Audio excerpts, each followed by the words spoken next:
When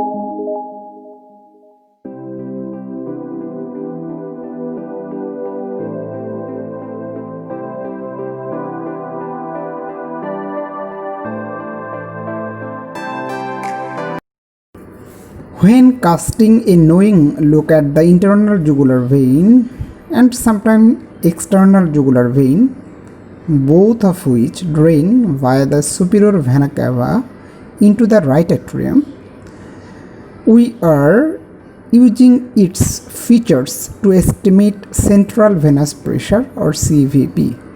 CVP refers to right atrial pressure. Understanding the jugular venous pressure, understanding of this circuit is very important. Here the blue color shows deoxygenated blood and the red color shows the oxygenated blood. From the body, deoxygenated blood goes to the right atrium, then from right atrium to the right ventricle, and from right ventricle to the lungs where oxygenation occurs, and from the lungs it comes to left atrium, and from left atrium to the left ventricle, and to ultimately to the body. And any kind of difficulty, any kind of disturbance in this circuit causes raised jugular venous pressure, such as if there is dehydration, there will be less volume and jugular venous pressure will be less. But if there is right ventricular infarction, a decrease in the compliance due to infarction of the right ventricle will lead to decreased relaxation of the right ventricle and increased pressure for the given volume, and therefore a higher jugular venous pressure will occur. What are the mechanisms of raised jugular venous pressure?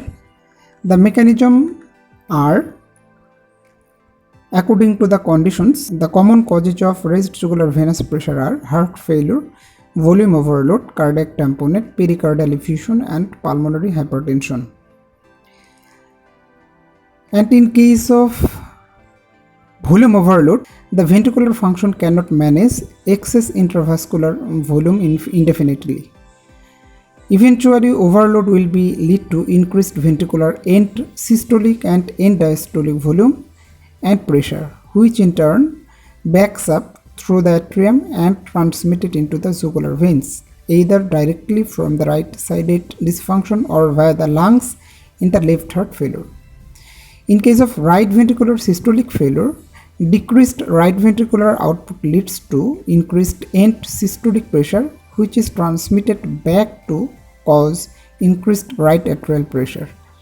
The pressure is then transmitted back into venous system, raising venous pressure and jugular venous pressure. In case of right ventricular diastolic failure, such as constrictive pericarditis, cardiac tamponade, there is increased stiffness or decreased compliance of the right ventricle, means end diastolic pressure is higher for a given volume during filling. The pressure is then backed up into venous and jugular venous system. Compression or infiltration, such as thoracic outlet syndrome or tumor invasion, can also cause raised JVP. Due to compression of the superior vena cava or internal jugular vein by any mass or anatomical abnormality, will impede venous drainage and cause raised jugular venous pressure.